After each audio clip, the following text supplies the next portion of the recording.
మన back bone అదంతా అదే వంగిపోతుంది అంటే వాళ్ళు నడవడం కూడా వంగి నడుస్తూ ఉంటారు. సో దాని వెనక రీజన్ ఏంటి? వాటిని స్కోలియోసిస్ అంటాం మేడం. యూజువల్గా స్కోలియోసిస్ యంగర్ గ్రూప్లో ఉంటుంది, అంటే పుట్టుకతోనే వచ్చేది. కంజెంటల్ కైఫోస్కోలియోసిస్ అంటాము. దాటికి దేనివల్ల ఏ కారణం వల్ల వచ్చిందో తెలుసుకొని కరెక్ట్ చేయగలిగితే దాన్ని రాడ్స్ స్క్రూస్ పెట్టి ఫిక్స్ చేసి మనం దాన్ని కరెక్ట్ చేయగలుగుతాము.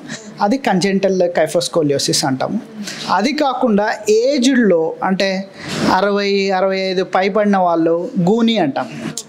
సో అదేంటంటే ఆస్టియోపోరోసిస్ వల్ల వచ్చేది. అంటే ఎముకలు మెత్తబడిపోతాయి.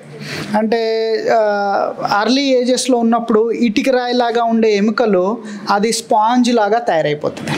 సో మీరు అర్థం చేసుకోండి, ఇటుక రాయి ఎంత గట్టిగా ఉంటుంది, స్పాంజ్ ఎంత మెత్తగా ఉంటుంది. సో అంత మెత్తగా అయిపోయినప్పుడు బోన్లో స్ట్రెంగ్త్ లేకపోవడం వల్ల దాన్ని ఆస్టియోపోరోసిస్ అంటాము.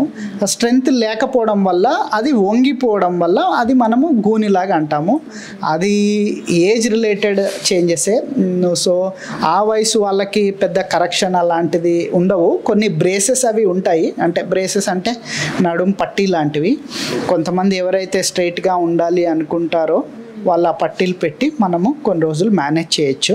And adding to that question, మీరు అన్నట్టుగా osteoporosis which is a common problem. ఎందుకంటే చాలామందికి ఆ ఏజ్ గ్రూప్లో అంటే 60-70 ఏళ్ళు కాకుండా కూడా earlier age less than 60 years వాళ్ళకు కూడా ఆస్టియోపోరోసిస్ వస్తుంది అంటే ఎలా చెప్పగలుగుతున్నాం అంటే దానికి డెక్సా బోన్ స్కాన్స్ అని ఉన్నాయి. ఆ బోన్ స్కాన్ ద్వారా అందరూ వచ్చి సార్ మా బోన్ స్ట్రెంత్ తగ్గిపోయింది అని చెప్తుంటారు. సో ఆ డెక్సా స్కాన్ తీసి ఆస్టియోపోరోసిస్ ఉందా లేదా అని మనం ఆస్టియోపోరోసిస్ చెప్పగలుగుతాం.